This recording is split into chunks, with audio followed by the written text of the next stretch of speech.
turned my lawn into a parking lot. I turned his party into a bankruptcy. They say that good fences make good neighbors. I would argue that clear tow-away zones make even better ones. In the suburbs, the driveway is not just a patch of asphalt. It is the artery of the home, a sacred strip of sovereignty that connects the castle to the rest of the civilization. The law states clearly that blocking a private driveway is a violation of traffic codes. The law states that blocking a mailbox is a federal offense. The law assumes that on the 4th of July, people will celebrate freedom. My neighbor, Rick, assumed that freedom meant the liberty to turn my property into his personal valet parking lot. I stood on my front porch, a solitary figure amidst the rising chaos of Patriot Circle. It was 2 p.m. on the 4th of July. The air was thick with the scent of charcoal fluid, sunscreen, and the oppressive humidity of a Virginia summer. Rick lived across the street and one house down. He was a man who communicated exclusively in volume. He bought the biggest truck, the loudest sound system, and the largest fireworks legality would allow. He was a work hard, play hard type who seemed to believe that the play hard part gave him immunity from social contracts. "It's the 4th, buddy. Live a little," Rick had shouted at me 2 days ago when I asked him about the stage. Yes, a literal wooden stage he was erecting in his front yard. "Just keep the noise reasonable, Rick," I had said.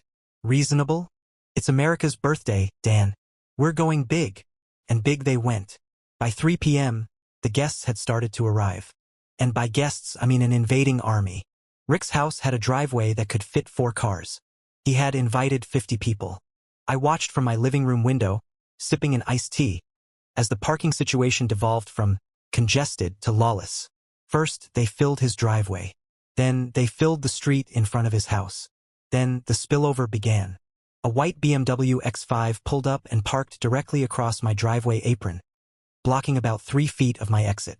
Then a lifted Chevrolet Silverado, draped in American flags, hopped the curb and parked with 2 wheels on my lawn, crushing a sprinkler head I had just replaced.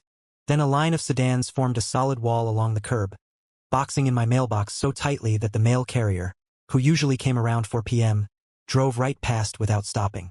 I didn't react immediately. Amateurs react. Professionals assess. I walked out the front door. I was wearing khakis and a polo shirt, looking every bit the suburban dad who was about to be annoying. I walked over to Rick's yard. The bass from the speakers was vibrating my ribcage. Rick was by the grill, holding a pair of tongs in one hand and a beer in the other, wearing an apron that said Grill Sergeant. "Rick," I said, pitching my voice over the thumping music. "Dan the man," Rick bellowed, opening his arms. "Grab a burger. Grab a beer. Don't be a stranger. Rick, your guests are blocking my driveway, and someone is parked on my lawn. You need to get them to move." Rick rolled his eyes, a gesture of exaggerated patience. "Dan, seriously? It's a holiday.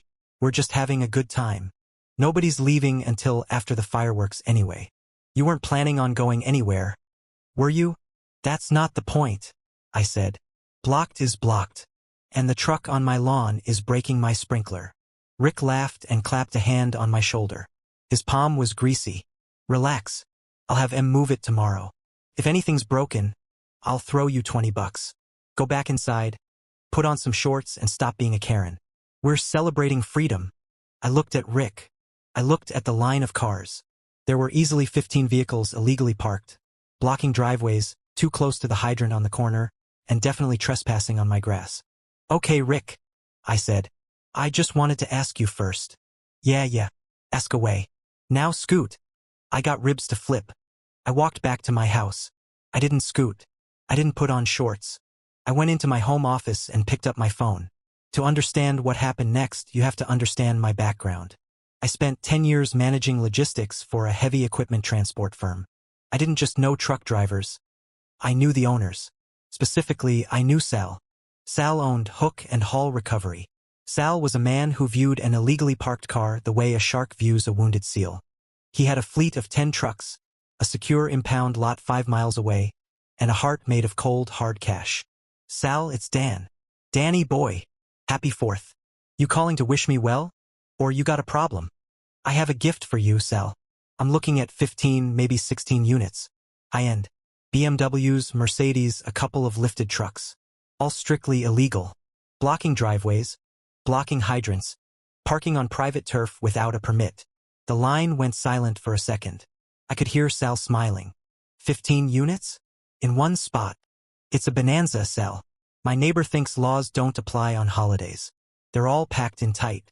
You could cycle the trucks in and out in 20 minutes. I'm paying my drivers double time today for the holiday, Sal mused. But 15 hook fees. Plus storage. Plus the holiday surcharge. Danny, that's beautiful. That's my kids' college tuition right there. They're planning to do fireworks at 9 p.m., I said. Everyone is in the backyard. The music is loud. Nobody is watching the street. I'll have my boys stage at the shopping center around the corner, Sal said. We roll at 8:45. The golden hour. I'll leave the gate open, I said. I hung up. I made myself a sandwich. I watched some TV. Outside, the party raged. I could hear glass breaking, people shouting, and the bass thumping. At one point, someone actually sat on the hood of my wife's car parked in our driveway to smoke a cigarette. I didn't bang on the window. I let him finish. It simply added to the resolve. 8:40 p.m. The sun had set. The streetlights flickered on. The humidity had turned into a heavy, suffocating blanket. Rick's party had migrated entirely to the backyard. I could hear them chanting chug, chug, chug. They were preparing for the fireworks display. Rick had spent thousands on illegal aerial shells. He was going to put on a show. So was I. At 8:45 p.m. exactly, the first tow truck turned the corner. It wasn't the loud, clanking tow trucks you see in movies. These were modern wreckers, snatch trucks with self-loading wheel lifts. They are designed for repossession work. They are quiet, fast, and ruthless. The first driver, a guy named Mike who I'd met at Sal's BBQs, backed up to the white BMW blocking my driveway. He didn't even get out of the cab. The hydraulic stinger extended, scooped the rear wheels, and lifted. He drove off. Total time, 45 seconds. As soon as Mike cleared the intersection, the second truck moved in on the Chevy Silverado on my lawn. That one took a minute because he had to drag it off the grass, but the winch made quick work of it. It was a ballet of industrial efficiency. One by one, the cars disappeared. The Lexus blocking the hydrant, gone. The Audi blocking the neighbor's walkway, gone. The convertible Porsche taking up 2 spaces and facing the wrong way, gone. Sal had sent 6 trucks. They were running a shuttle service. As soon as one dropped a car at the impound lot, it spun around and came back. Because the lot was close, the turnover was devastatingly fast. I stood in my darkened living room, watching through the blinds. It was hypnotic. There was no screaming, no confrontation, just the soft whir of hydraulics and the fading sound of tires rolling away. By 8:58 p.m., the street was empty. It was eerie. Where there had been a wall of steel and arrogance, there was now just empty asphalt and silence. At 9 p.m. on the dot, the first firework whistled into the sky from Rick's backyard. Boom! A shower of red sparks. The crowd cheered. USA! USA! They chanted. They were cheering for freedom. They had no idea that their freedom of movement had just been impounded. The fireworks show lasted 20 minutes.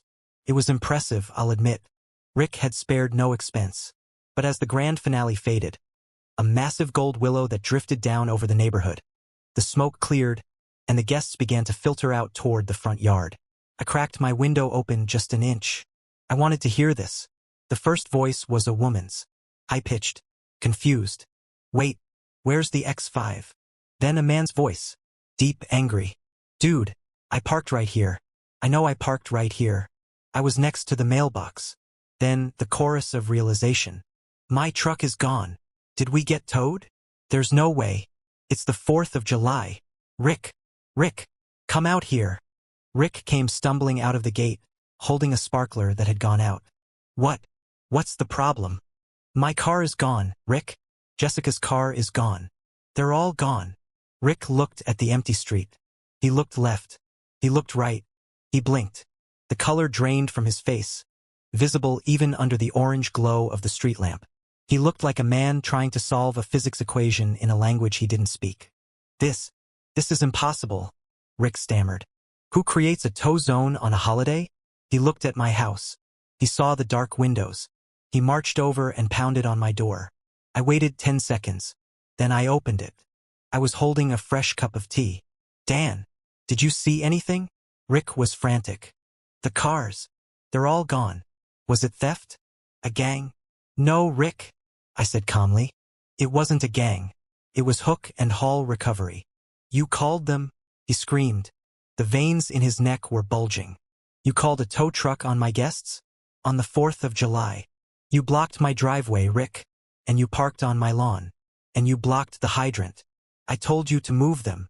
I said I'd move them later. And now they have been moved, I said. Technically, I saved you the trouble. The guests were gathering behind him now. An angry mob holding empty Solo cups and iPhone flashlights. Where are they? The owner of the Silverado demanded, stepping up. He was big, wearing a cut-off shirt. Where is my truck? Sal's impound lot. Over on Industrial Way, I said. But you might want to hurry. They close the gates at 10 p.m. If you don't get them out tonight, they charge a storage fee for the holiday. And since tomorrow is a Sunday, well, that's 2 days of storage. You son of a... Rick started, stepping forward. Careful, Rick, I said, pointing to the Ring camera doorbell glowing blue next to my head. I'm on my property. You're trespassing. Again. Rick stopped. He looked at his angry friends. He realized that he was the host.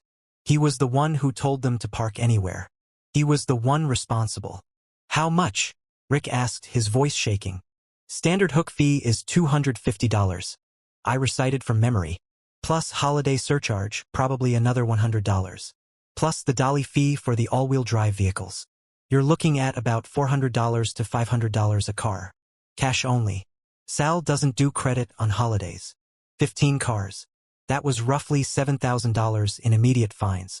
Panic set in. The mob turned on Rick. Rick, you said it was cool to park there. I don't have $500 cash on me, man. Rick, you better fix this. My insulin is in that car. Uber. We need Ubers. The street turned into a chaotic scramble of people trying to order rideshares. But it was the 4th of July. Surge pricing was in effect. Ubers were scarce. I watched as they piled into the few cars that arrived, screaming into their phones, arguing with each other. Rick was left standing on his lawn, alone, holding his burnt-out sparkler. The police did show up about 20 minutes later. Rick had called them, claiming grand theft auto. The officer knocked on my door. I showed him the photo of the Silverado on my lawn and the BMW blocking my driveway. I showed him the property lines. Civil matter, the officer said to Rick, shrugging. They were blocking a driveway and a hydrant. The tow was legal. You'll have to take it up with the tow company. Rick spent the rest of the night driving back and forth to the impound lot, ferrying his friends, likely paying the fees for half of them to keep them from punching him. Sal told me later that Rick tried to negotiate a bulk discount. Sal laughed in his face and pointed to the sign. Cash only. No refunds. The party ended early. There was no music. No laughter. Just the sound of Rick's bank account dying a slow, painful death. The next morning, the street was quiet.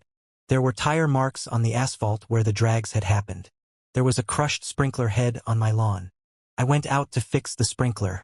Rick came out to get his mail. He looked like he hadn't slept. He looked at me. I looked at him. He didn't wave. He didn't shout. He just lowered his head and walked back inside. 2 weeks later, Rick hosted a barbecue. It was a smaller affair. When the guests arrived, I watched from the window. Rick was out there in the street, wearing a neon yellow vest, guiding every single car to ensure they were perfectly parallel to the curb, at least 5 feet from my driveway, and nowhere near the hydrant. He saw me watching. He stopped directing traffic for a second, stiffened, and then went back to pointing at the curb. Freedom is a beautiful thing, but as Rick learned, freedom isn't free. Sometimes it costs $500 cash and a trip to the impound lot. And sometimes, the price of liberty is simply respecting the line where your driveway ends and mine begins.